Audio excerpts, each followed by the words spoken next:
Okay, good evening to all of you. तो जो अपना लास्ट लेक्चर था उसमें हम लोगों ने क्या किया? ओके, जो मूविंग कॉइल गैल्वेनोमीटर है उसका कंसेप्ट देखा। ठीक है, जो मूविंग कॉइल गैल्वेनोमीटर जो है, ठीक है, तो हम लोगों ने क्या बोला, उसके एप्लीकेशंस भी हैं। और उसके बेसिकली हम लोग बोलते हैं तीन एप्लीकेशन। पहला एप्लीकेशन क्या है तो हम लोग बोलते हैं एम मीटर, दूसरा वाला क्या है हम लोग बोलते हैं वोल्ट मीटर, और तीसरा क्या है बैलिस्टिक गैल्वेनोमीटर। तो मैंने आपको ये लास्ट लेक्चर में ही बताया हुआ है कि जो एम मीटर है या जो वोल्ट मीटर है ये आपको सिलेबस में है, ठीक है? लेकिन जो बैलिस्टिक गैल्वेनोमीटर है वो आपको सिलेबस में नहीं है, आपको ध्यान में रखना, ठीक है? अच्छा, जो अपना पिछला लेक्चर था उसमें हम लोगों ने क्या किया, तो एमीटर का जो कंसेप्ट है वो देखा है, ठीक है? तो आपको बस एक बात ध्यान में रखनी है कि जब भी हम लोग गैल्वेनोमीटर को एज एमीटर करके यूज करते हैं, ओके ओके, तो हम लोग उसको क्या करते हैं, सर्किट में सीरीज में लगाते हैं। लेकिन सीरीज में लगाने के पहले हम लोग क्या करते हैं, जो गैल्वेनोमीटर है, ठीक है, उसको एक रेजिस्टेंस पैरेलल में लगा देते हैं। और ये जो रेजिस्टेंस होता है उसको हम लोग क्या बोलते हैं, we call it as shunt resistance. ये आप लोगों को ध्यान में रखना है, ठीक है? इस अच्छा, इसमें एक और बात है कि शंट रेजिस्टेंस जो है उसका वैल्यू क्या होना चाहिए, as small as possible. Okay, तो इसका रीजन क्या है, जब आप एक छोटा रेजिस्टेंस या एक छोटे वैल्यू का रेजिस्टेंस एक यू कैन से नॉर्मल वैल्यू के रेजिस्टेंस को अगर आप पैरेलल में लगाते हो तो जो इफेक्टिव रेजिस्टेंस है वो काफी कम हो जाता है, ठीक है? जैसे यहाँ पे आप देखोगे फंक्शंस ऑफ शंट रेजिस्टेंस, तो हम लोग बोलते हैं it reduces what the effective resistance of an ammeter. ये क्लियर है, ठीक है? इस अच्छा, इसमें एक और बात है कि हम लोग बोलते हैं कि ये क्या है, लेट अस से हम लोग बोलेंगे this is point A and this is point B. ये मेन सर्किट जो है, ओके, उसके दो पर्टिकुलर पॉइंट्स है, ओके? तो हम लोग क्या बोलते हैं कि आपका डायग्राम कुछ इस तरह से रहता है, क्योंकि हम लोग बोलते हैं एम मीटर को सीरीज में कनेक्ट करना रहता है, ओके? तो जो मेन लाइन है हमारी, okay, जो सर्किट की, okay, तो उसमें हम लोग क्या करते हैं कि जब उसको सीरीज में कनेक्ट करते हैं तो यहाँ पे शंट रेजिस्टेंस पैरेलल में लगाया हुआ है, तो आपको डायग्राम कुछ इस तरह से मिलता है। ये जो आपका मेन करंट आई फ्लो हो रहा है सर्किट में, ओके, वो दो पार्ट्स में डिवाइड हो जाएगा। एक जो पार्ट रहेगा that will be I G, और जो सेकंड पार्ट रहेगा that will be I S, okay? तो यहाँ पे हम लोगों ने इक्वेशन भी लिखा है, okay, I is equal to what, I G plus I S, okay? और you can say I S is equal to what, I minus I G, ठीक है? अच्छा, इसमें हम लोग बोलते हैं जो पॉइंट ए एंड बी है, तो लेट अस से उसके बीच में का जो पोटेंशियल डिफरेंस है उसको मैंने बोल दिया वी ए बी, ओके? यानी यहाँ पे जो पॉइंट है उसको हम लोगों ने ए एज्यूम कर लिया और इधर जो है उसको बी एज्यूम कर लिया, ओके? तो इसको ही हम लोग क्या बोलते हैं, आपके टेक्स्ट बुक में जो दिया हुआ है, they have said the potential difference across the galvanometer resistance capital G is actually equal to what potential difference across the shunt resistance S। Reason क्या है, दोनों पैरेलल में, ठीक है? ऐसे केस में हम लोग बोलते हैं I G into capital G is equal to what, I S into capital S, ठीक है? ये हम लोगों ने लास्ट लेक्चर में देखा हुआ है, ओके? और इसके बाद इसके हमको कुछ इक्वेशंस मिले थे, ठीक है, वो हम लोगों ने कल डिस्कस किए ही थे, ठीक है? ये आप लोगों ने एक बार वापस अच्छे से देख लेना है, ठीक है? यस। अब हम लोग क्या बोलते हैं कि जो गैल्वेनोमीटर का सेकंड एप्लीकेशन है that is what, that is volt meter. Yes, तो जैसे एम मीटर के लिए हम लोगों ने क्या किया था, एम मीटर जो है, okay, तो हम लोग बोलते हैं वो सीरीज में कनेक्ट करते हैं, okay? तो उसका इफेक्टिव रेजिस्टेंस क्या होना चाहिए, कम होना चाहिए, okay? ये आपको ध्यान में रखना है, ओके? यानी ओवरऑल उसका रेजिस्टेंस क्या होना चाहिए, निग्लिजिबल होना चाहिए। आइडियल एम मीटर का रेजिस्टेंस क्या होना चाहिए, हम लोग बोलते हैं जीरो, लेकिन हम लोग बोलते हैं प्रैक्टिकल कंडीशन में वो पॉसिबल नहीं है। तो what we say is, okay, the resistance of ammeter must be as small as possible. ये क्लियर है, ठीक है? लेकिन वोल्ट मीटर के केस में क्या हम लोग बोलते हैं, इट इज अपोजिट। पहली बात, वोल्ट मीटर हम लोग किस में कनेक्ट करते हैं, सीरीज में करते हैं? नहीं, हम लोग किस में कनेक्ट करते हैं, उसको पैरेलल में करते हैं, ठीक है? तो ये आपको ना हमेशा ध्यान में रखना है। ये एक टेक्निक बताता हूं मैं। गैल्वेनोमीटर, ठीक है, जब आप उसको एम मीटर में कन्वर्ट करते हो, ठीक है, तो आप क्या करोगे, शंट रेजिस्टेंस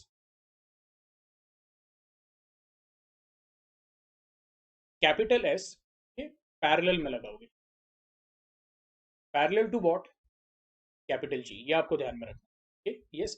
अच्छा, इसमें क्या है, हम लोग बोलते हैं कि एमीटर जो whole, ammeter as a whole, यानी जो हम लोग बोलते हैं galvanometer plus shunt resistance in parallel, तो ये जो पूरा हम लोग बोलते हैं जो असेंबली है, ये galvanometer plus shunt resistance, okay? तो हम लोग उसको किस में लगाते हैं, ओके? तो अगर मैं सर्किट की बात करता हूँ तो हम लोग उसको सीरीज में लगाते हैं, ये आपको ध्यान में रखना है, ओके? तो हम लोग बोलते हैं एमीटर सीरीज में कनेक्ट होता है, लेकिन जो गैल्वेनोमीटर को एमीटर में कन्वर्ट करता है, शंट रेजिस्टेंस, वो किस में कनेक्ट करते हैं हम लोग, पैरेलल में, ठीक है?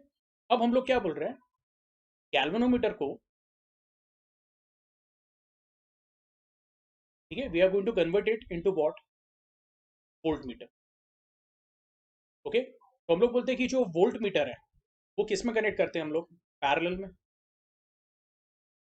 ये आप लोगों को ना आइडिया ध्यान में रखनी है, ये लॉजिक ध्यान में रखना है, ठीक? अच्छा, जब वोल्ट मीटर में हमको कन्वर्ट करना है गैल्वेनोमीटर को, तो हम लोग क्या करते हैं, एक हाई वैल्यू रेजिस्टेंस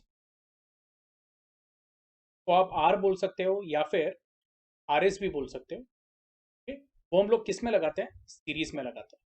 तो ये आपको ध्यान में रखना है। एमीटर हम लोग सर्किट में किसको कनेक्ट करते हैं या कैसे कनेक्ट करते हैं, तो हम लोग बोलते हैं सीरीज में कनेक्ट करते हैं, ठीक है।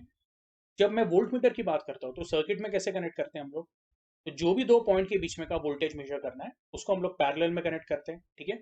और ये बात ध्यान में रखना है, अगर आपको गैल्वेनोमीटर को वोल्ट मीटर में कन्वर्ट करना है तो एक हाई वैल्यू रेजिस्टेंस लगाना पड़ता है, ठीक है। And that should be what, in series. यहाँ पे जो शंट रेजिस्टेंस लगाना पड़ता है वो रहता है लो वैल्यू। तो देखो हर चीज जो है वो क्या है, उल्टी है। ओके, यस, ये एक दूसरे की कॉम्प्लीमेंट है, ये आपको आ रहा है समझ में। ओके, यस, जैसे यहाँ पे लो वैल्यू है तो इधर क्या है, हाई वैल्यू है, ठीक है। यस, यहाँ पे हम लोगों ने पैरेलल में लगाया तो यहाँ पे क्या लगाया हुआ है, सीरीज में लगाया। और एम मीटर किस में कनेक्ट करते हैं हम लोग, सीरीज में।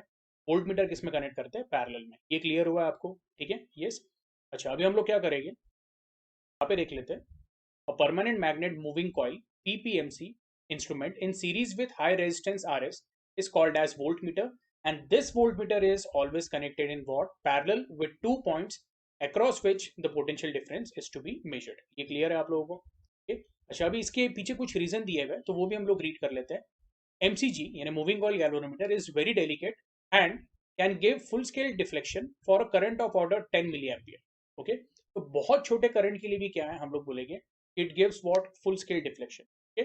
Or when a small potential difference is applied across its terminal, okay, still it will give what, full scale deflection. ये clear है? Hence to measure large potential difference, effective resistance of instrument should be high, okay, ये आपको ध्यान में रखना है। yes, तो उसको करने के लिए या वो रेजिस्टेंस को बढ़ाने के लिए हम लोग क्या बोलेंगे, this is achieved by connecting a high resistor in series with a moving coil galvanometer. On other hand, if the large potential difference is applied across the terminals of MCG, large current will pass through the coil of moving coil galvanometer, which may result in what, burning of the coil due to excessive heat produced, ठीक है। तो यहाँ पे जो हम लोग series में okay एक रेजिस्टर लगाते हैं, उसके दो काम है। पहले तो वो रेंज ऑफ इंस्ट्रूमेंट क्या करता है, इंक्रीज करता है। और दूसरा हम लोग बोलते हैं अगर ज्यादा करंट फ्लो होने वाला है, ओके, तो जब इफेक्टिव रेजिस्टेंस बढ़ता है सेम वोल्टेज के लिए तो करंट का वैल्यू क्या हो जाता है, कम हो जाता है।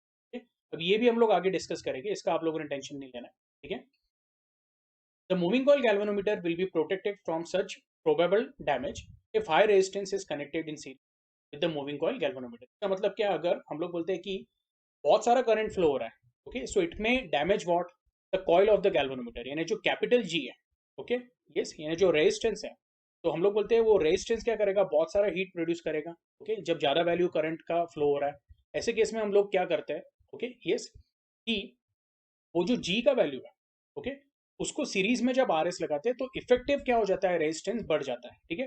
और सेम वोल्टेज के लिए अगर इफेक्टिव रेजिस्टेंस बढ़ गया तो हम लोग क्या बोलेंगे, बेसिकली करंट का वैल्यू, आई का वैल्यू क्या हो जाएगा, कम हो जाएगा। देखो V is equal to what, I R. तो आर आपने बढ़ा दिया इफेक्टिव रेजिस्टेंस तो आई का वैल्यू कम हो गया, यानी अब गैल्वेनोमीटर से जो करंट फ्लो होगा वो क्या रहेगा, कम रहेगा। तो हम लोग बोलेंगे कि यहाँ पे जो गैल्वेनोमीटर का डैमेज होने का चांस था, वो क्या हो गया, कम हो गया या फिर नल हो गया। ये क्लियर है, ओके।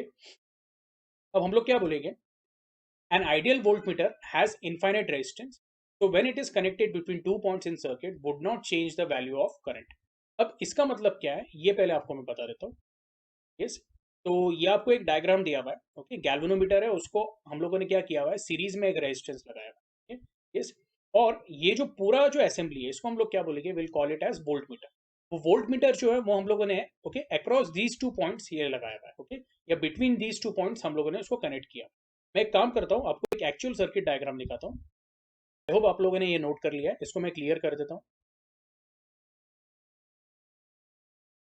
तो हम लोग बोलते हैं कि एक नॉर्मल सर्किट डायग्राम किस तरह से रहता है। लेट अस से ये एक रेजिस्टेंस है जिसको मैं आर बोलता हूँ, ठीक है, यस। हम लोग बोलेंगे कि ये आपका ईएमएफ सोर्स है, यहाँ पे एक की लगा दिया हम लोगों ने, ये आपका सर्किट है, ठीक है। और हम लोग ये दो पॉइंट्स कंसिडर कर रहे हैं, तो मैं बोलूँगा ए एंड बी। अब एमीटर हम लोग क्या कर रहे थे, एमीटर ये दो पॉइंट्स के बीच में कनेक्ट कर रहे थे लेकिन सीरीज में कर रहे थे। वोल्ट मीटर हम लोग क्या करते हैं, we connect it in what, parallel. ये आपको ध्यान में रखना, ओके, यस, ये क्लियर है आप लोगों को। अच्छा अभी हम लोग क्या बोलेंगे, लेट अस से जब वोल्ट मीटर कनेक्टेड नहीं था तो जो ईएमएफ ई है with resistance R, okay, yes, वो कितना करंट सेंड कर रहा था, आई सेंड कर रहा था। अभी हम लोग बोलेंगे उसका भी एक इक्वेशन रहेगा, E is equal to what, I into bracket capital R plus small R. ये क्लियर है आप लोगों को? अब यहाँ पे स्मॉल आर क्या है, तो आप ऐसे बोल सकते हो this is internal resistance of the cell. ये कल भी डिस्कस किया था हम लोगों ने, ठीक है, यस। लेकिन अभी फिलहाल मैं क्या बोल रहा हूँ कि मैं ऐसा बोल रहा हूँ for a given value of R, okay, जो आई का वैल्यू है, ओके, वो कैसे डिसाइड होता है, तो हम लोग बोलेंगे I will be nothing but equal to what, E upon capital R plus small R. उसमें हम लोग बोलते हैं कि ई और आर का वैल्यू क्या है for a given battery, okay, वो कांस्टेंट रहने वाला है, ठीक है। तो जैसे कैपिटल आर का वैल्यू रहेगा हम लोग बोलेंगे आई क्या होगा, फ्लक्चुएट होगा, ठीक है। अब सपोज अगर मैं बोलता हूँ कि जो हम लोगों ने वोल्ट मीटर लगाया हुआ है, ठीक है, यस, वो वोल्ट मीटर का वैल्यू, ओके, या जो गैल्वेनोमीटर है उसका रेजिस्टेंस कम है सपोज, तो मैं बोलूंगा यहाँ पे जो इफेक्टिव रेजिस्टेंस रहेगा वो क्या हो जाएगा, कम हो जाएगा। ये आपको आ रहा है समझ में? ठीक? देखो यहाँ से क्या हो रहा है, करंट आई फ्लो होने वाला है, पॉइंट ए या जंक्शन ए पे क्या होगा, वो डिवाइड होगा। लेट अस से यहाँ पे आई डैश फ्लो हो रहा है और यहाँ पे आई जी फ्लो हो रहा है, ठीक है, ऐसा एज्यूम कर रहे हैं हम लोग, ठीक है, यस। तो हम लोग बोलेंगे आई जी बोलने से अच्छा मैं उसको लेट अस से तो आई वी बोल देता हूँ, ठीक है, यानी जो भी करंट हम लोग बोलेंगे वोल्ट मीटर से फ्लो होने वाला है। तो what we are going to say is I is equal to what, I V plus I dash, ठीक है। तो बेसिकली अगर ये इक्वेशन को हम लोगों ने देखा तो हम लोग क्या बोल रहे हैं, I is equal to what, I V plus I dash, ठीक है।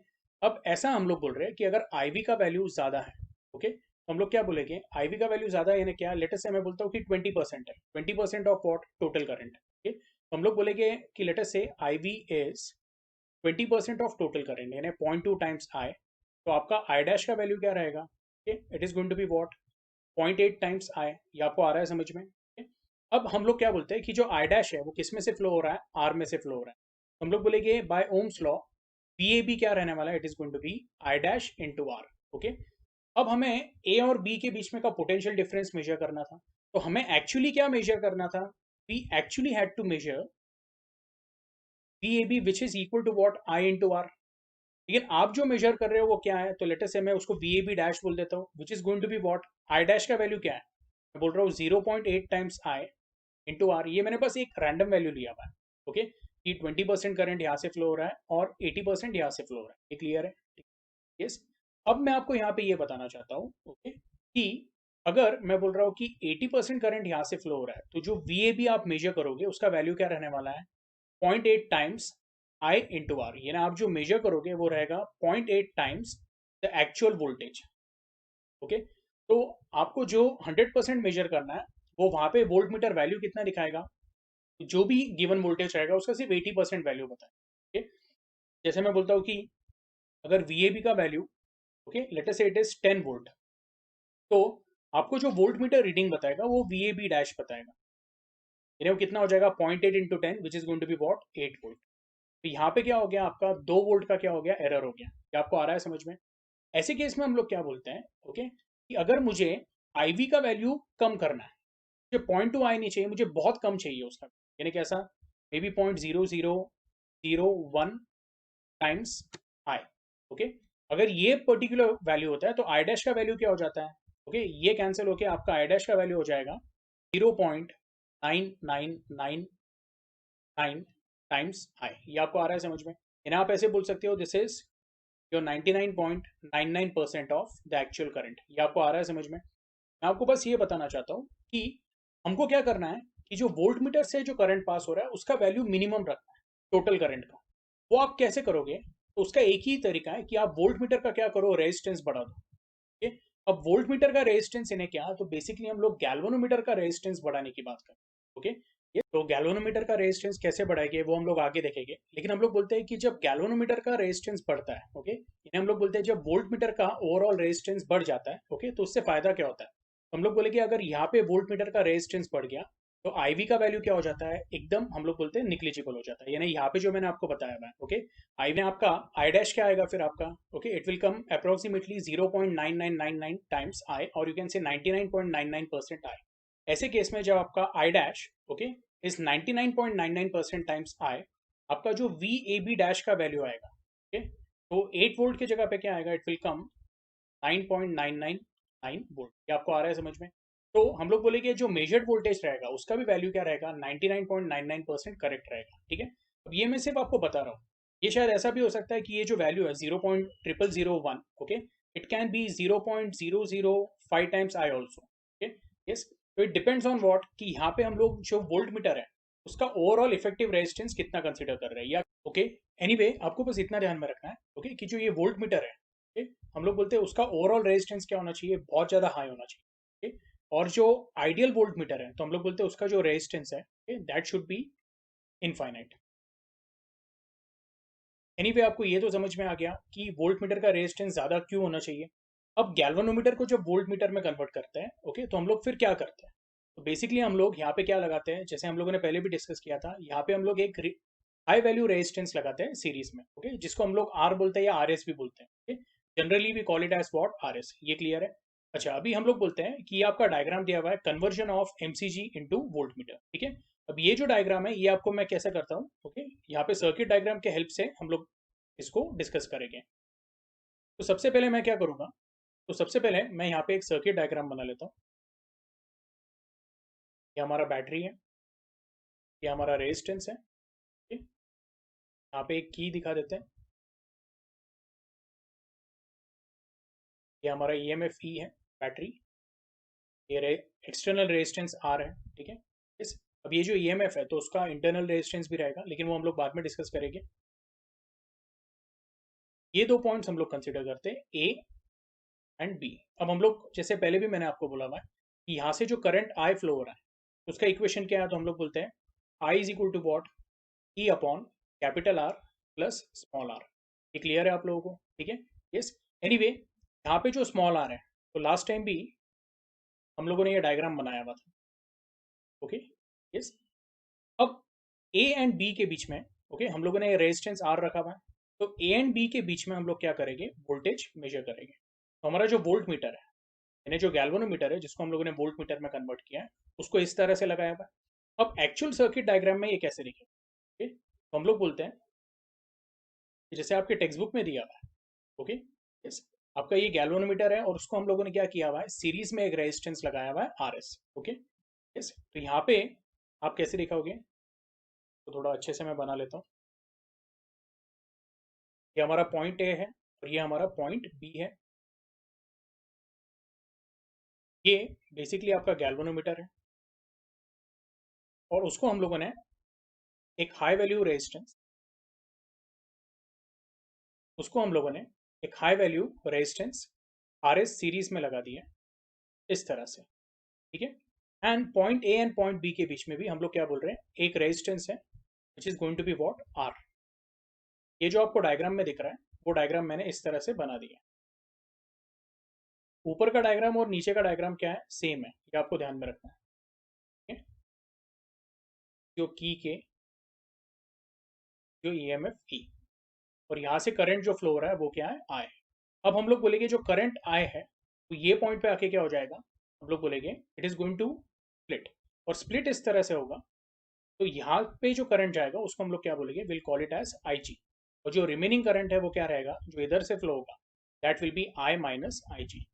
जैसे मैंने पहले भी बोला हुआ है कि ये सर्किट कंप्लीट कर दिया हम लोगों ने, तो जैसे पहले भी मैंने बोला हुआ था कि IG का वैल्यू क्या रहता है, हम लोगों को बहुत निग्लिजिबल रखना है, क्योंकि हम लोगों को ये चाहिए कि जो I माइनस IG है, ओके, उसका approximate value must be equal to what, I। तो IG must be what, it should be very small. ऐसे केस में हम लोग RS क्या है, एक हाई वैल्यू रेजिस्टेंस गैल्वेनोमीटर को सीरीज में लगाते हैं, ठीक है। तो अभी हम लोग क्या बोलेंगे, VAB, ओके। तो voltage between point A and B is equal to what, तो पहला मैं बोलूंगा I minus IG into R. ये एक इक्वेशन हो गया, इसको इक्वेशन 1 बोल दिया। और दूसरा वाला इक्वेशन जो है, तो मैं वोल्ट मीटर के लिए बताता हूँ, वो हो जाएगा आपका वोल्ट मीटर में से या जो गैल्वेनोमीटर में से जो करंट फ्लो हो रहा है वो कौन सा हो रहा है, इट इज IG।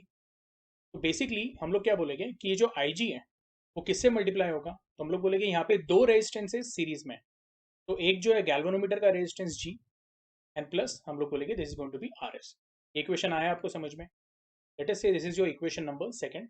अब आपके टेक्स्ट बुक में देख लेते हैं, टेक्स्ट बुक में उन्होंने क्या किया हुआ है, according to Ohm's law, okay, जो वोल्टेज है बिटवीन दीज टू पॉइंट्स उसको बोला हुआ है VG प्लस VR, यानी जो हम लोग बोलते हैं voltage drop, okay, across the galvanometer, इन्होंने यहाँ पे RG बोला हुआ है, मैंने उसको G बोला हुआ है, ओके, यस।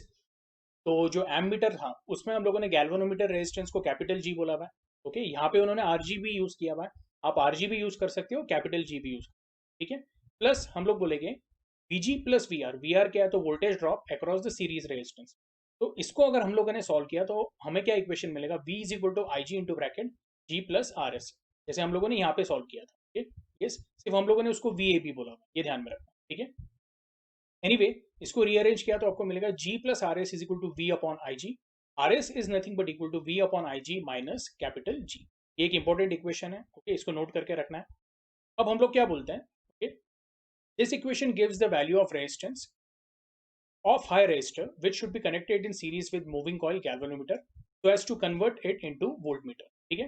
अब हम लोग क्या बोलेंगे, let small n be equal to v upon vg, ठीक है, that is v is equal to what, n times vg। अब ये क्या है तो ये मैं आपको बता देता हूँ। हम लोग बोलते हैं कि जो ये दो पॉइंट्स हैं a एंड b, ये जो हम लोगों ने यहाँ पे इस तरह से कंसिडर किया हुआ है, उसके अक्रॉस जो मैं बोल रहा हूँ टर्मिनल वोल्टेज है उसको हम लोगों ने कैपिटल V बोलते हैं। And that capital V is what, तो हम लोग बोल रहे हैं it is I G into G plus I G into R S. ये आपको आ रहा है समझ में। अब ये आई जी इंटू जी जो है तो हम लोग क्या बोलेंगे, it is going to be V G. ये आपको बात ध्यान में रखना है, ठीक है। Plus this is going to be what, I G into R S. तो I G into R S को फिलहाल मैं वैसे ही रहने देता हूँ, okay. And I G into R S basically क्या है, it is going to be V R. तो हम लोग क्या बोलते हैं, late V be equal to what, n times V। आपको पहली बात ये ध्यान में रखना है कि IG का वैल्यू क्या है, बहुत कम है, ओके। तो IG इंटू जी का जो वैल्यू रहेगा उसको VG बोल रहे हैं, ओके। और वो जो VG का जो वैल्यू है वो कैपिटल V से क्या है, काफी कम है। तो हम लोग बोलते हैं कैपिटल V क्या है, let it be n times VG, okay. तो ये लॉजिक अगर हम लोग ओके यहाँ पे अप्लाई करते हैं तो जो ये इक्वेशन मिला है small n is equal to V upon VG, that is V is equal to n into VG।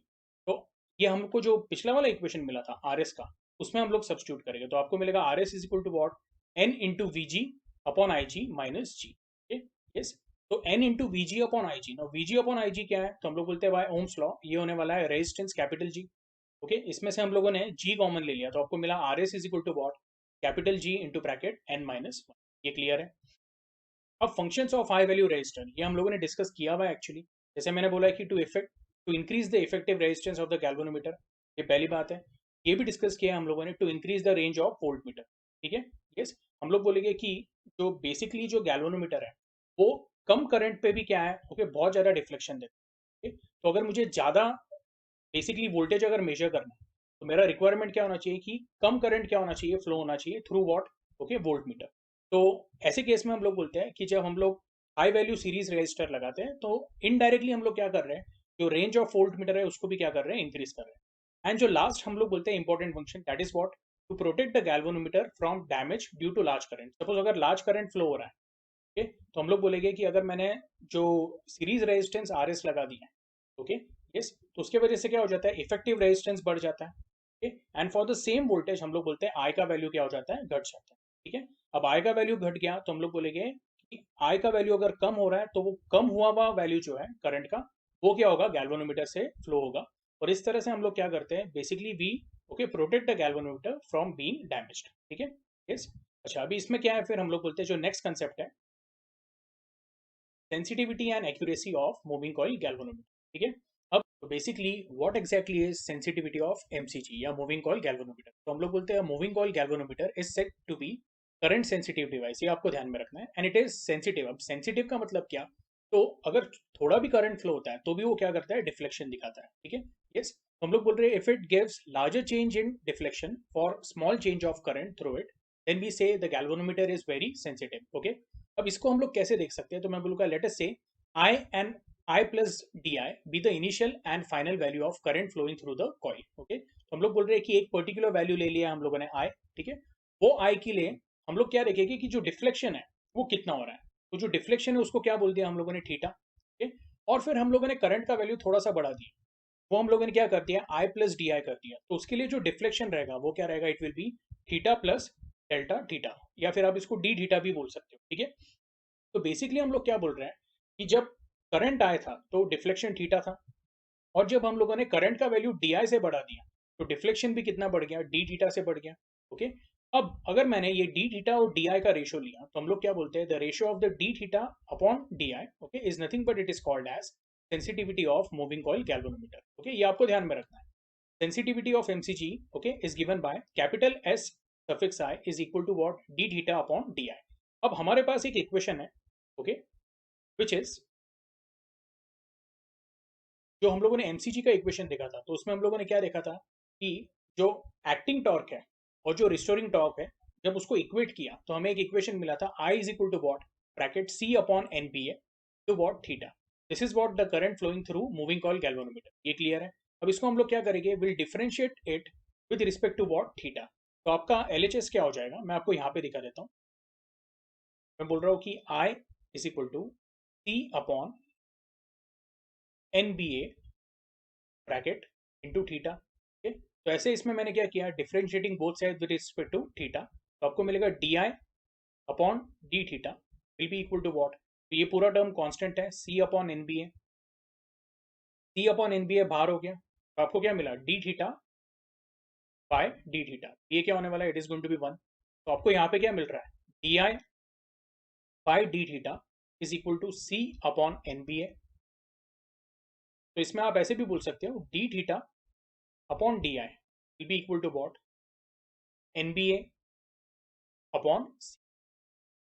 Okay, तो ये आपका जो इक्वेशन है ये किसका है, तो हम लोग बोलते हैं सेंसिटिविटी ऑफ गैल्वेनोमीटर। ठीक है, ये आपके टेक्स्ट बुक में भी दिया हुआ है, S I is nothing but equal to what, N into capital B into A upon C. ठीक है, अब ये आपको ध्यान में रखना है, यहाँ पे स्मॉल एन क्या है, तो हम लोग बोलते हैं number of turns, capital B क्या है, तो हम लोग बोलते हैं एक्सटर्नल मैग्नेटिक फील्ड का जो वैल्यू है, या मैग्नेटिक इंडक्शन भी आप बोल सकते हैं। ए क्या है, तो हम लोग बोलेंगे area of the coil, and जो स्मॉल सी क्या है, तो हम लोग बोलते हैं it is twist constant. Okay, yes, anyway, तो ये जो इक्वेशन है इससे हमको क्या पता चलता है, the sensitivity of MCG, okay, it depends on what, first number of turns in rectangular coil, second magnetic induction of magnetic field, external magnetic field, third क्या है, तो हम लोग बोलेंगे area of rectangular coil. Okay, and जो हम लोग बोलेंगे यहाँ पे एक और रिलेशन आता है, इन्हें जो इनवर्स प्रोपोर्शन का रिलेशन है, तो हम लोग बोलते हैं it is also what, inversely proportional to twist constant of phosphor bronze wire. ठीक है, अब सेंसिटिविटी कैसे इंक्रीज कर सकते हैं, तो जो भी न्यूमरेटर में वो टर्म्स हम लोग अगर बढ़ाते हैं तो सेंसिटिविटी इंक्रीज होगी, और जो डिनोमीटर में उसको अगर हम लोगों ने कम किया तो सेंसिटिविटी क्या होगी, अगेन वो इंक्रीज होगी। ये आपको ध्यान में रखना है, यहाँ पे डायरेक्ट प्रोपोर्शन वाले जितने टर्म्स हैं उसको अगर इंक्रीज किया तो सेंसिटिविटी इंक्रीज होगी, और अगर सी को आपने डिक्रीज किया तो सेंसिटिविटी क्या होगी, हम लोग बोलेंगे इंक्रीज होगी। ठीक है, तो यहाँ पे वही दिया हुआ है, increasing the number of turns of the coil you can increase what, sensitivity of MCG. Second, increasing the magnetic induction B by using a strong magnet. Third, increasing the area of the coil, and fourth, decreasing or you can say minimizing the restoring torque per unit angular displacement। वो कैसे कर सकते हो आप, तो एकदम simple है, आपने जो ट्विस्ट कांस्टेंट है, ओके, यस, उसको ही क्या बोलते हैं हम लोग, restoring torque per unit angular displacement. ये बेसिकली ऐसा है, अगर आपको याद रहेगा, तो रिस्टोरिंग टॉर्क जो है tau, it is equal to what, C into theta. C को हम लोग ट्विस्ट कांस्टेंट बोलते हैं, that is also called as, you can say this is tau R, restoring torque per unit angular deflection. तो C का value जितना कम रहेगा, okay, हम लोग क्या बोलेंगे, सेंसिटिविटी का वैल्यू क्या रहेगा, ज्यादा रहेगा। ये क्लियर है? Okay, now to increase the magnetic induction a stronger horseshoe magnet should be taken, but this would make instrument bulky. ठीक है, सेकंड हम लोग क्या बोलते हैं, number of turns M and area of the coil can be increased to increase the sensitivity, this would make coil heavy, and in this case the suspension fiber may not be able to support it. Okay, hence a thick suspension fiber should be used, but for increasing the sensitivity the suspension fiber should be thin। तो यहाँ पे क्या है ना, हम लोग बोल रहे हैं ये कॉन्ट्राडिक्टरी हो रहा है कि हमको सेंसिटिविटी इंक्रीज करना है, तो हम लोग क्या बोल रहे हैं, area of the coil increase करो, स्ट्रॉन्ग मैग्नेटिक फील्ड यूज करो। ठीक है, area of the coil increase किया तो इंस्ट्रूमेंट या जो हमारा जो एमसीजी है वो क्या हो जाता है, हैवी हो जाता है। तो सस्पेंडेड टाइप में हम लोग बोलेंगे कि वो जो फिलामेंट है वो शायद उसको सपोर्ट नहीं कर पाए। ठीक है, तो आपको यहाँ पे क्या करना पड़ेगा, जो फाइबर है उसको थोड़ा सा क्या करना पड़ेगा, थिक लेना पड़ेगा। ओके, यस, बट हम लोग बोलते हैं to increase the sensitivity the suspension fibre क्या होना चाहिए, it should be thin. In order to minimise the twist constant हम लोग बोलेंगे a flat strip of phosphor bronze wire should be taken to suspend the coil. Basically यहाँ पे solution क्या है, तो हम लोग बोलेंगे okay, कि अगर आपको ट्विस्ट कांस्टेंट कम करना है, ओके, तो आपने क्या करना है, flat strip of phosphor bronze wire use करना है इंस्टेड ऑफ फाइबर। ठीक है, to suspend the coil. Thus, there is limit to increase the sensitivity of MCG. Beyond this limit, we cannot increase the sensitivity of MCG. यानी यहाँ पे ऐसा नहीं है कि आप n का वैल्यू इंक्रीज करते जाओगे सेंसिटिविटी इंक्रीज होती जाएगी. n का वैल्यू इंक्रीज करते गए तो एक पॉइंट पे क्या हो जाएगा, बल्कि हो जाएगा. ठीक है. सेकंड, b का जो वैल्यू है, तो हम लोग इसको भी एक लिमिट है, मैक्सिमम कितना स्ट्रॉन्ग हॉर्सशू मैग्नेट ले सकते हैं. ओके. अगर मेरे को और ज़्यादा स्ट्रॉन्ग चाहिए तो मैग्नेट भी बड़ा लगेगा. मैग्नेट बड़ा लगा, हॉर्सशू मैग्नेट. ओके. तो इंस्ट्रूमेंट और बल्कि हो जाता है. And again same goes for what, तो area of the frame. Okay. Area of the frame बढ़ा रहा तो हम लोग बोलेंगे ओवरऑल, हम लोग बोलेंगे जो वेट है इंस्ट्रूमेंट का वो भी बढ़ जाएगा. ओके. तो ऐसे इसमें हम लोग बोलते हैं कि there is a particular limit. हम लोग एसआई को उसके आगे आप लेके नहीं जा सकते. ओके. हमारे यहाँ पे क्या है, कुछ लिमिटेशन है. ये क्लियर है आप लोगों को? ओके. तो जो हम लोगों ने अभी डिस्कस किया थोड़ी देर पहले, उसका बॉटम लाइन क्या है डिस्कशन का, वो मैं आपको बता देता हूँ. ओके. कि हम लोग बोलते हैं कि जो सेंसिटिविटी है वो एक पर्टिकुलर लेवल तक ही हम लोग इंक्रीज कर सकते हैं. ओके. बियॉन्ड दैट अगर आप कुछ चेंजेस करने जाओगे तो मे बी दैट एमसीजी शायद वो पूरे एफिशिएंसी के साथ वर्क ना करे या ब्रेक हो जाए. ओके. कुछ भी हो सकता है. तो इसलिए हम लोग क्या बोलते हैं कि there is a limit to increase sensitivity of MCG. Beyond this limit we cannot increase the sensitivity of MCG. Okay. Yes. अब जो अगला वाला पार्ट है, that is what, accuracy of moving coil galvanometer. तो बेसिकली एक्यूरेसी ऑफ एमसीजी क्या है, तो हम लोग बोलते हैं moving coil galvanometer is said to be more accurate if the relative error in the measurement of current is what, less, and vice versa. Okay. अब relative error in any quantity क्या होती है, तो अगर मैं बोल रहा हूँ क्वांटिटी x है तो उसका रिलेटिव एरर क्या होगा, it will be dx upon x. तो यहाँ पे जो रिलेटिव एरर रहेगा, ओके, यस, तो वो क्या रहने वाला है, it is going to be what, di upon i. तो हम लोग बोलते हैं it should be equal to what, d theta upon theta. अब ये एग्जैक्टली कैसे करेंगे तो वो मैं आपको बता देता हूँ. Let I and theta with a current flowing through the coil of MCG and deflection of the coil of MCG. Okay, तो I क्या हम लोग बोल रहे हैं, it is current flowing through MCG and theta क्या है, तो MCG जो deflection दिखा रहा है for the respective current. Okay, हम लोग बोलेंगे कि अगर मैंने करंट का वैल्यू बढ़ा दिया जैसे पिछले केस में किया था, तो करंट का वैल्यू I से हम लोगों ने क्या कर दिया, I प्लस डी आई, तो थीटा भी बढ़ के क्या हो गया, थीटा प्लस डी थीटा हो गया. ठीक है. तो ऐसे केस में हम लोग क्या बोलते हैं कि जो करंट I है इनिशियल वैल्यू, उसको हम लोग कैसे रहते हैं, it is given by I is equal to what, तो bracket C upon N B A into theta. ये तो हम लोगों ने देखा था. अब हम लोगों ने क्या किया है, मैंने लास्ट टाइम आपको ये बताया, मैं आपका D I upon D theta क्या आ रहा था, सी अपॉन एन बी ए. ये जो डी थीटा है वो यहाँ पे मल्टीप्लाई कर देते, तो आपको क्या मिलेगा, मैं इधर लिख देता हूँ, D I is equal to C upon N B A into D theta. ये क्लियर है? ओके. अब इसको हम लोग क्या बोलेंगे, ये वाला जो इक्वेशन था I equal to C upon N B A into theta, इसको इक्वेशन 1 बोल दिया सपोज, और इसको इक्वेशन 2 बोल दिया. तो अगर इक्वेशन 2 को मैंने इक्वेशन 1 से डिवाइड किया, ये जो कॉमन टर्म है सी अपॉन एन बी ए, और यहाँ पे भी सी अपॉन एन बी ए जो है वो क्या हो जाएगा, कैंसिल हो जाएगा, और आपको क्या मिलेगा, इक्वेशन 2 डिवाइडेड बाई इक्वेशन 1, तो it will be L H S upon L H S, D I upon I will be equal to D theta upon theta. Okay. हम लोग बोलते हैं basically D I upon I equal to D theta upon theta. This is what, this is condition for accuracy of MCG. Okay. अब हम लोग बोलते हैं कि पहली बात क्या है कि ये कंडीशन सेटिस्फाई होनी चाहिए, यानी जितना एरर हम लोग बोल रहे हैं करंट में है, जितना रिलेटिव एरर करंट में है, उतना ही क्या होना चाहिए, रिलेटिव करंट क्या होना चाहिए, हम लोग बोलेंगे कि डिफ्लेक्शन में भी होना चाहिए. okay? पहली बात ये हो गई. दूसरी बात, अगर हम लोग बोलते हैं if the fractional error D I upon I is small, MCG is said to be more accurate, or accuracy of MCG is what, max. Okay, this is possible if theta is large for given value of d theta. ठीक है. ये कब possible है, हम लोग बोलेंगे कि जब हम लोग बोल रहे हैं कि जो रिलेटिव एरर है, ओके, डिफ्लेक्शन में, वो क्या है, it is very less. Okay. और वो कब मिलेगा, तो हम लोग बोलेंगे if theta is large for the given value of D theta. Okay. या फिर आप ऐसे बोल सकते हो कि जो एरर आ रहा है D theta, it is very small, okay, as compare to what, the measured value of theta. Okay. दोनों वे में आप देख सकते हो इसको. ठीक है.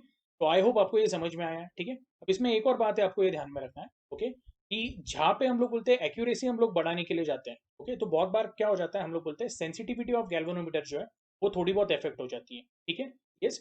हम लोग बोलते हैं कि एक्यूरेसी और सेंसिटिविटी जो है वो आपको एकदम प्रॉपरली क्या है, मैनेज करके, ओके, गैल्वेनोमीटर को डिजाइन करना पड़ता है. ये आपको ध्यान में रखना है. ठीक है.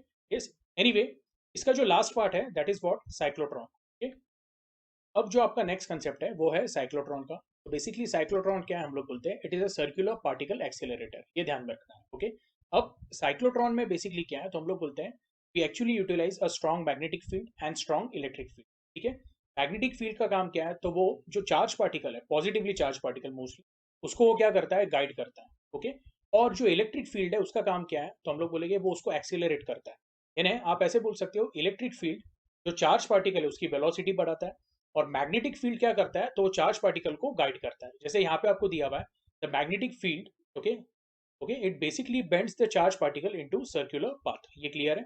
अब इसका जो प्रिंसिपल है वो क्या है, तो हम लोग बोलते हैं when a positively charge particle moves with a definite periodic time again and again perpendicular to uniform magnetic field and is accelerated repeatedly by high frequency electric field. Okay, it traces a spiral path of increasing radius.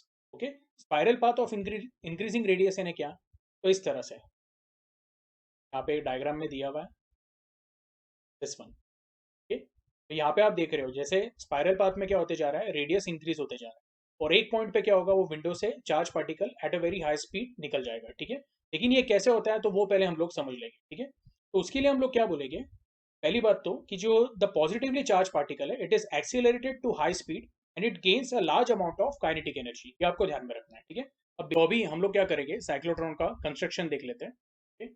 अब basically यहाँ पे क्या बोला हुआ है, a cyclotron consists of two D-shaped semicircular hollow metal boxes which are called Ds.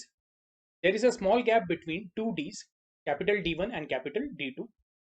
These two Ds are kept in the space between two pole pieces of huge electromagnet, okay, which is capable of producing magnetic field of the order 15,000 Gauss. Okay, अभी आपको ये ध्यान में रखना है कि 1 Gauss कितना होता है, तो इट इज ओके 10⁻⁴ टेस्ला। ये आपको ध्यान में रखना है। ओके, यस, तो हम लोग बोलते हैं, और ये जो फील्ड है, okay, it is perpendicular to the plane of the dees. ये आपको ध्यान में रखना। ओके, यानी आप ऐसे बोल सकते हो कि जो हमारा चार्ज मूव होने वाला है, ओके, तो उसको ये फील्ड कैसा है, इट इज परपेंडिकुलर। ठीक है, नेक्स्ट क्या है इसमें, an alternating potential of okay 10,000 volt and high frequency of 10⁻⁷ cycle per second, यानी 10⁻⁷ hertz is applied between the dees. Okay, electric field causes energy to increase because of the magnetic field, the charge moves in a curve path. ये पहले भी हम लोगों ने discuss किया था। तो इसके वजह से हम लोग बोलते हैं कि जो ये साइक्लोट्रॉन है, ठीक है, उसको क्या है, उसका साइज कॉम्पैक्ट है और उसको कम स्पेस लगती है। ठीक है, तो अभी जैसे आप यहाँ पे डायग्राम में देख सकते हो, यहाँ पे दो अलग अलग ओके डीज दिए गए, semi circular Ds. Okay, late us say this is D1 and this is what D2। और हम लोग क्या बोल रहे हैं, ओके, ये जो पूरा सेटअप है it is kept in what a evacuated close chamber. ठीक है, अब इसमें हम लोग क्या बोलेंगे, ये जो दोनों डीज है, तो हम लोगों ने वो दोनों जो पोल्स है मैग्नेट के उसके बीच में रखा हुआ है। ठीक है, और एक स्ट्रॉन्ग मैग्नेटिक फील्ड हम लोगों ने क्या किया हुआ है, अप्लाई करके रखा। ठीक है, यस, अब हम लोग क्या बोलते हैं कि positive ions are produced in the gap between the two dees. यानी आपको ये जो दो टू डीज दिख रहे हैं उसके एग्जैक्टली बीच में, ओके, ये वाला डायग्राम देख लेते हैं। तो हम लोग बोलते हैं यहाँ पे क्या है, पॉजिटिव हम लोग क्या करेंगे, चार्ज पार्टिकल इंट्रोड्यूस करेंगे। अब पॉजिटिव चार्ज पार्टिकल यानी एक तो प्रोटॉन होगा, या फिर क्या रहेगा, हम लोग बोलेंगे तो जिसको हम लोग बोलते हैं कि अल्फा पार्टिकल। अल्फा पार्टिकल यानी क्या, तो हेलियम न्यूक्लियस। तो यहाँ पे वही दिया हुआ है, positive ions are produced in the gap between the two dees by ionisation of gas. Okay, hydrogen gas is used for producing protons whereas helium gas is used for producing alpha particles। ठीक है, अब हम लोग क्या बोलेंगे यहाँ पे, इसका प्रिंसिपल एंड वर्किंग देख लेते हैं। तो बेसिकली हम लोग क्या बोलते हैं कि जो पॉजिटिवली चार्ज पार्टिकल है उसको D1 एंड D2 के बीच में क्या किया जाता है, इंट्रोड्यूस किया जाता है। आप ये देख सकते हो, ये जो D1 एंड D2 है, जो डीज है, उसको हम लोगों ने क्या किया हुआ है, तो high frequency okay alternating potential को कनेक्ट करके रखा है। इसका मतलब क्या, तो हम लोग बोलेंगे कि जो first half of the cycle रहेगा उसमें D1 क्या रहेगा, पॉजिटिव। ठीक है, और जो हम लोग बोलेंगे अगर D1 पॉजिटिव है तो साइमल्टेनियसली D2 क्या रहने वाला है, it is going to be negative. और जो सेकंड हाफ ऑफ साइकिल रहेगा AC का, ठीक है, उसमें D1 नेगेटिव रहेगा और D2 क्या रहेगा, पॉजिटिव। ये क्लियर है आप लोगों को। ठीक है, तो ऐसे केस में हम लोग क्या बोलते हैं, yes, the positive ions are produced at the centre of the gap between D1 and D2. Since the D1 and D2 are connected to high frequency alternating potential, its polarities are periodically reversed. ये clear है आप लोगों को। Now, if D1 is at positive potential and D2 is at negative potential, then positive ion produced at P moves away from D1 and gets attracted to D2. Okay, and it enters in what, D2। ये clear है आप लोगों को।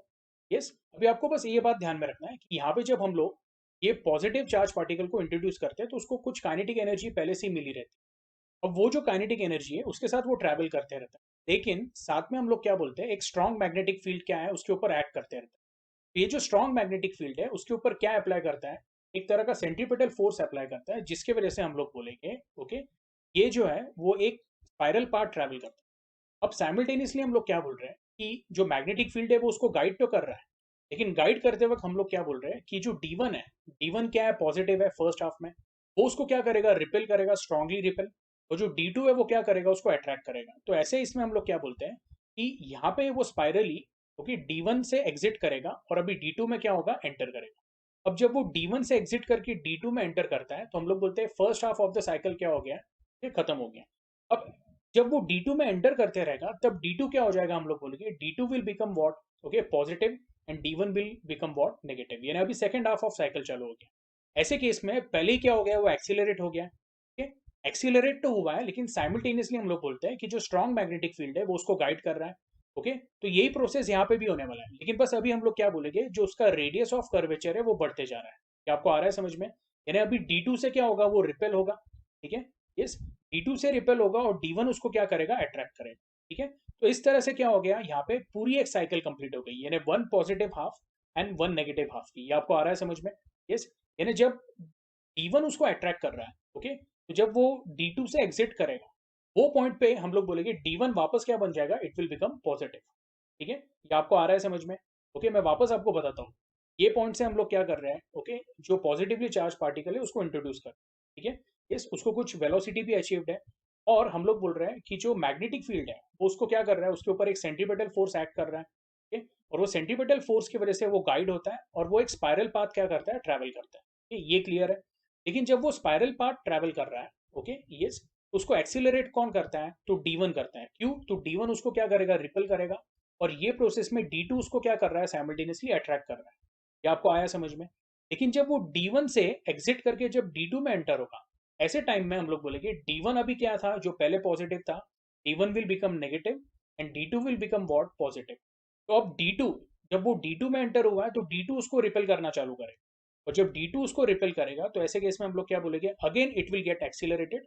और magnetic field क्या कर रहा है, तो मैग्नेटिक मैग्नेटिक फील्ड उसको गाइड कर रहा है। ओके, तो इस तरह से स्पाइरली क्या होते रहेगा, okay, it will keep on moving.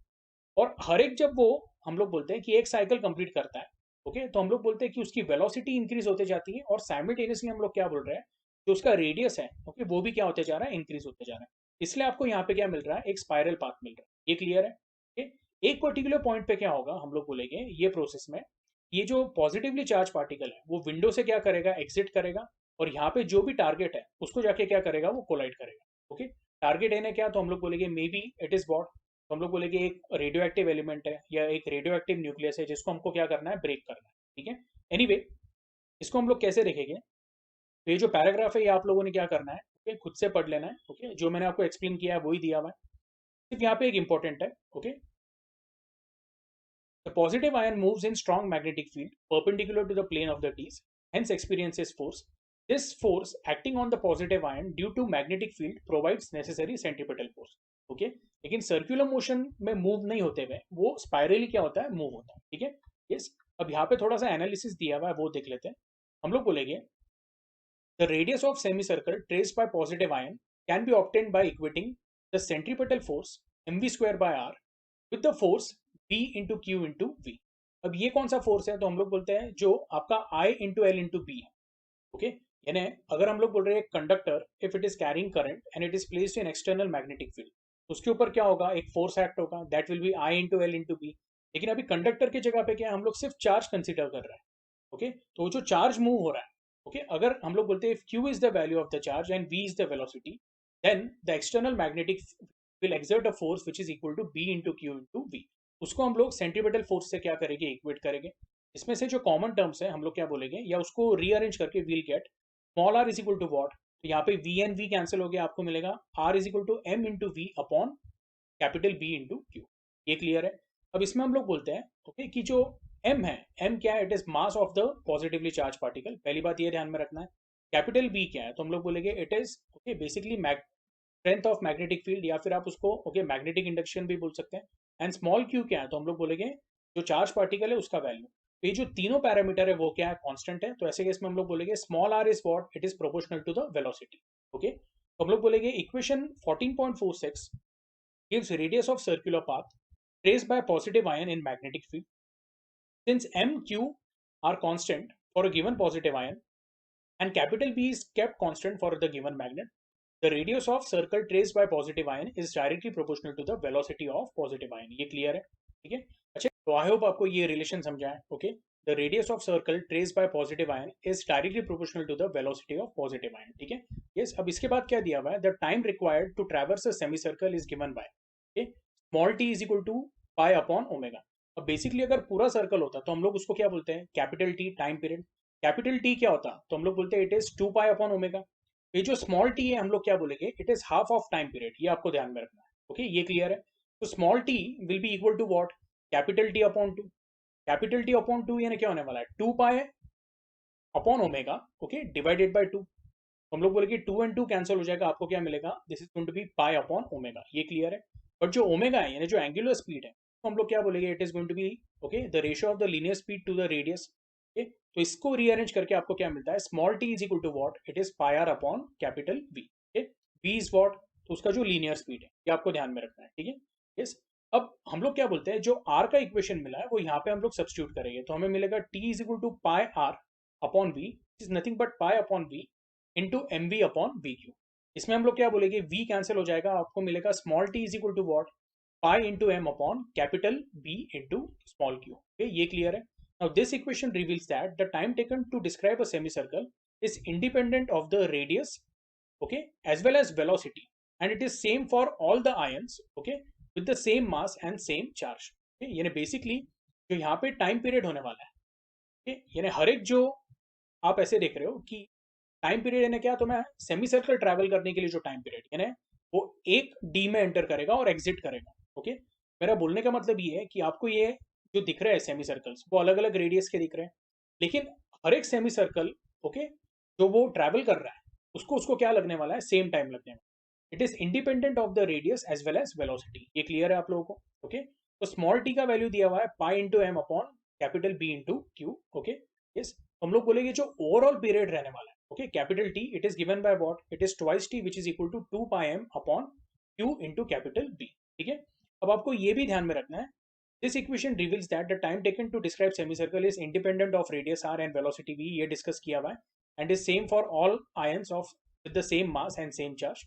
From equation 14.48 it is clear the positive ions arrive each time at a gap between these exactly at instant the alternating potential can accelerate it further। Okay, ये बोलने का मतलब क्या है कि जितना time okay जो charge को सेमी सर्कल ट्रैवल करने को लगता है, ओके, तो वो हम लोग बोलेंगे that is what? Half of the time period.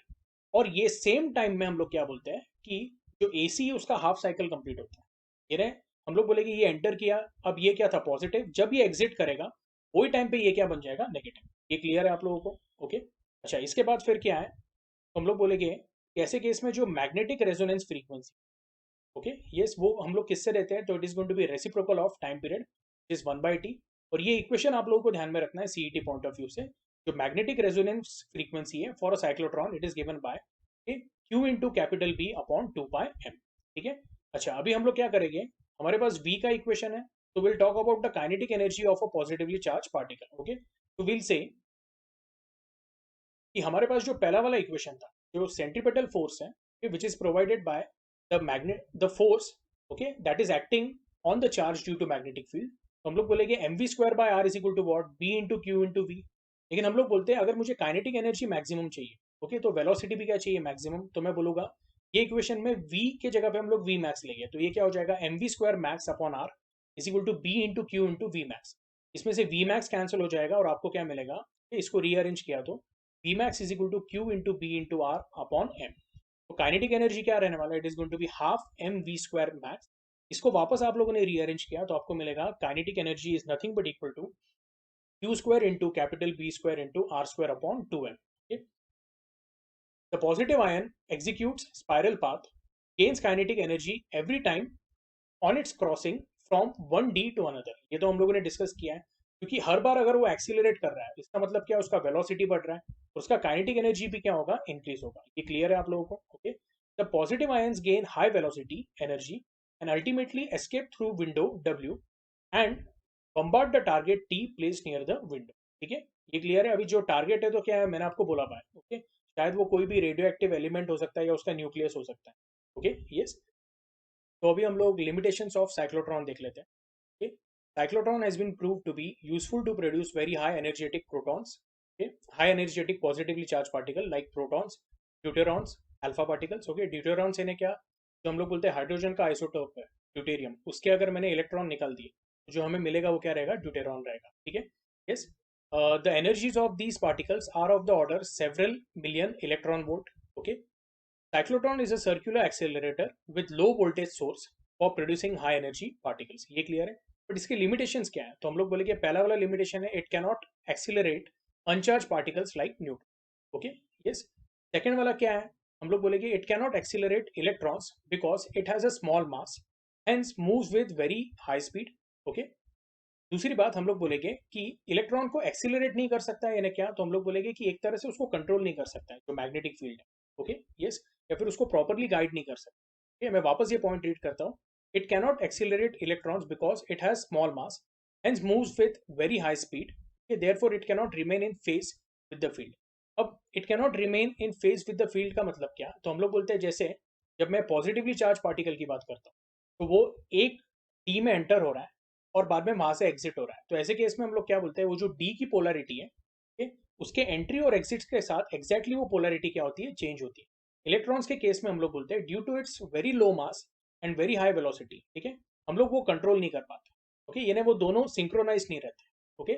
Third वाला क्या है, हम लोग बोलते हैं the charge particles can't move with speed beyond a certain limit in cyclotron, okay. यानी जो मैक्सिमम स्पीड पे वो एक्सेलरेट हो सकता है उसकी भी क्या है, कुछ लिमिटेशन है, ठीक है. And fourth one is, it is not possible to design a machine capable of producing highly energetic particles having energy of the order 500 mega electron volt.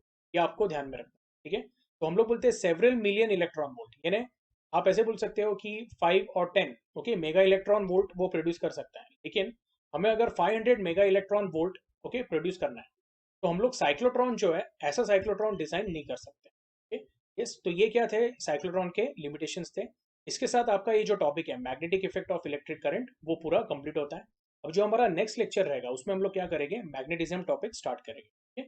Yes. Mostly वो जो टॉपिक है will try to complete it in one lecture only. Yes. तो आज क्या करेंगे, हम लोग यहाँ पे स्टॉप करते हैं. अगर आपको कुछ डाउट होगा तो आपने क्या करना है, ग्रुप पे पूछना, ओके.